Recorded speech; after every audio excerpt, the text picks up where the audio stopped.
Assalamualaikum warahmatullahi wabarakatuh. Selamat pagi adik-adik. Bagaimana kabarnya hari ini? Semoga dalam keadaan sehat semuanya ya. Sebelum memulai pembelajaran, mari kita membaca basmalah terlebih dahulu agar belajar kita hari ini diberikan kelancaran oleh Allah. Bismillahirrahmanirrahim.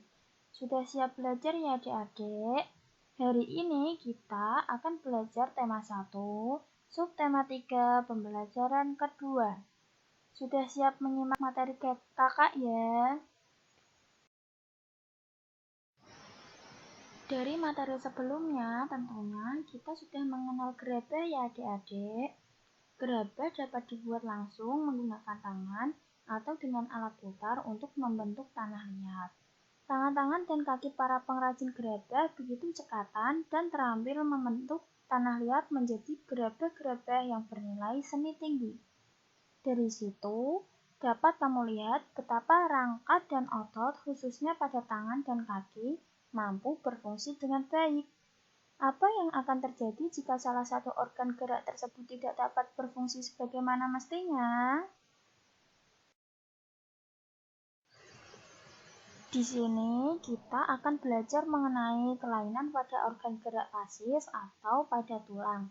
Yang pertama ada fraktura atau patah tulang. Kelainan pada tulang akibat kecelakaan, baik kendaraan bermotor atau jatuh. Dibedakan menjadi dua ya fraktura itu. Yang pertama fraktura yang tertutup. Fraktura yang tertutup yaitu patah tulang yang tidak sampai merobek kulit atau otot. Yang kedua, ada fraktura yang terbuka. Fraktura yang terbuka yaitu patah tulang yang merobek atau menembus kulit ataupun otot. Kelainan yang kedua yaitu osteoporosis. Osteoporosis yaitu kelainan pada tulang yang disebabkan karena adanya pengeroposan tulang. Hal ini terjadi karena tubuh sudah tidak mampu lagi menyerap dan tidak mampu menggunakan kalsium secara normal.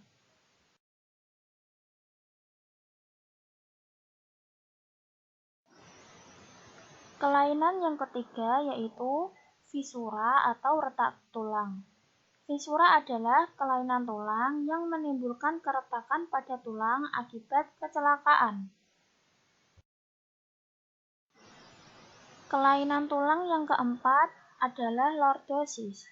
Lordosis yaitu kelainan tulang karena sikap duduk yang salah, sehingga tulang belakang melengkung pada daerah lumbalis. Hal ini akan mengakibatkan posisi kepala tertarik ke belakang.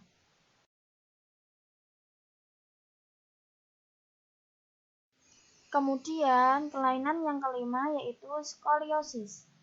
Skoliosis merupakan kelainan tulang karena sikap duduk yang salah, sehingga tulang belakang melengkung ke arah samping. Hal ini akan menyebabkan badan akan bengkok membentuk huruf S. Selanjutnya, kelainan yang terakhir yaitu kifosis. Kifosis merupakan kelainan tulang karena sikap duduk yang membungkuk, sehingga tulang membengkok ke arah depan. Jadi, untuk menghindari kelainan pada tulang, maka kita harus menjaga sikap duduk kita ya adik-adik.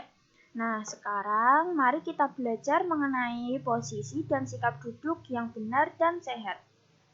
Berbagai posisi tubuh yang tidak tepat dapat mengakibatkan otot-otot tertentu bekerja secara berlebih. Misalnya, saat duduk menulis, bekerja di depan komputer dengan posisi duduk yang tidak tepat, kebiasaan menelepon dengan menjepit telepon di antara kuping dan bahu, dan sebagainya. Tulang punggung merupakan bagian tubuh yang memiliki peranan besar dalam menjaga kestabilan tubuh. Tidak dapat dipungkiri bahwa sebagian aktivitas sehari-hari kita dilakukan dengan posisi duduk. Sehingga sangatlah penting untuk mengetahui posisi duduk yang benar untuk menjaga kesehatan tulang punggung kita. Lalu, Bagaimanakah posisi duduk yang benar? Posisi dan sikap duduk yang benar adalah posisi dan sikap duduk yang ergonomis. Pada saat duduk, usahakan posisi kepala berada segaris dengan tubuh dan menghadap ke depan.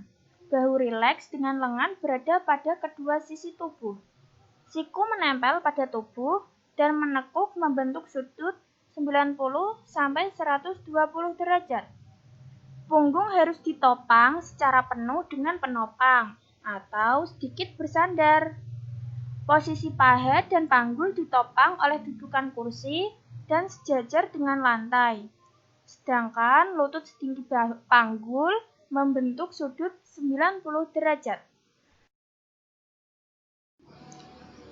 Meskipun sudah dapat melakukan posisi dan sikap duduk ergonomis, namun juga tidak boleh duduk dengan jangka waktu yang lama ya. Oleh karena itu, seringlah beranjak atau sekedar mengubah posisi. Jika diperlukan, lakukan gerakan peregangan agar otot-otot kembali lemas dan tidak terjadi kekakuan. Ada yang tidak kalah penting nih adik-adik, yakni pilihlah meja dan kursi yang tepat pula. Dengan demikian akan terhindar dari timbulnya rasa nyeri dan pegal setelah duduk.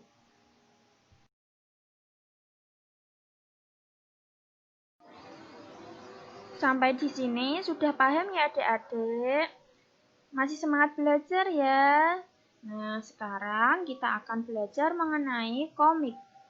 Komik adalah suatu bentuk seni yang menggunakan gambar-gambar tidak bergerak dan disusun sedemikian rupa sehingga membentuk jalinan cerita. Biasanya, komik dicetak di atas kertas dan dilengkapi dengan teks. Teks dalam komik berfungsi untuk menjelaskan, melengkapi, dan memperdalam penyampaian gambar secara keseluruhan. Teks atau kata-kata biasanya disajikan dalam gelembung-gelembung yang diserasikan dengan gambar. Sekarang kakak akan menunjukkan contoh komik kepada adik-adik. Mari kita amati gambar komiknya dengan baik-baik ya. Nah, di gambar komik ini terdapat ibu guru dan siswa. Siswanya di sini bernama Adit. Nah, setiap kotak itu ada gelembungnya. Gelembung yang berada di atasnya ibu guru itu menunjukkan perkataan yang disampaikan oleh ibu guru. Dan gelembung yang berada di atasnya Adit itu merupakan perkataan yang disampaikan oleh Adit. Kurang lebihnya seperti itu ya adik-adik. Adik-adik bisa mencari contoh komik lainnya, bisa dari buku ataupun internet.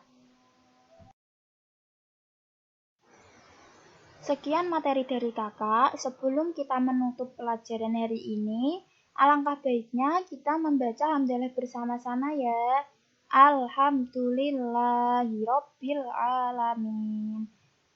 Mohon maaf apabila ada kesalahan dan kekurangan. Terima kasih atas perhatiannya ya adik-adik. Wassalamualaikum warahmatullahi wabarakatuh.